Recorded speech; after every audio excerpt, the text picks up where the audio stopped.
Émile S., 2 ans et demi, s'est volatilisé aux alentours de 17 h du jardin de ses grands-parents ce samedi 8 juillet. Il a été aperçu par 2 témoins un quart d'heure plus tard sur la place du hameau du Haut-Vernay, Alpes de Haute-Provence, et depuis, plus rien.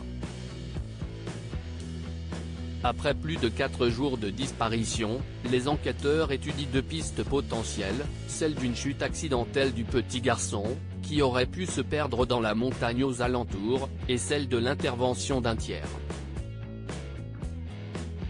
C'est cette deuxième hypothèse qui a poussé les gendarmes de la section de recherche de Marseille à interpeller un véhicule suspect, comme l'indique Le Parisien et BFM Télévision ce mercredi.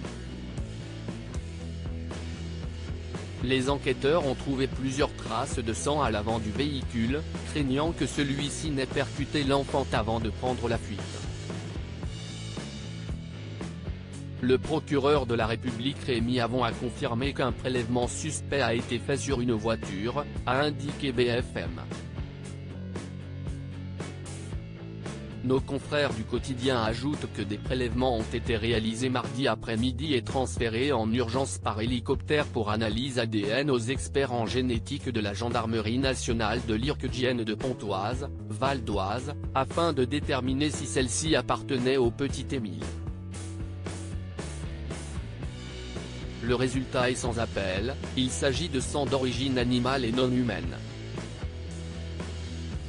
Une autre voiture comportait des traces, mais il s'agissait de peinture, a aussi confié une source proche du dossier à BFM Télévision. Émile aperçu à bord d'un camping-car ? Ce véhicule suspect n'est pas le seul à avoir alerté les enquêteurs ces derniers jours.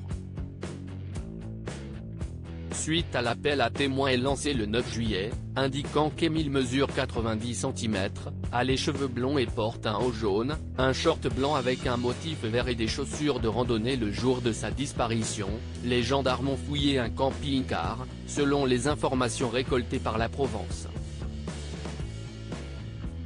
Des témoins ont en effet signalé qu'un petit garçon ressemblant à Émile avait été aperçu dans le camping-car circulant dans le département de l'Isère, à une centaine de kilomètres du lieu de disparition de l'enfant.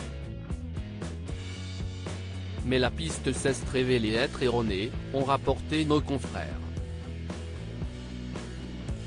Crédit photo, capture d'écran TF1.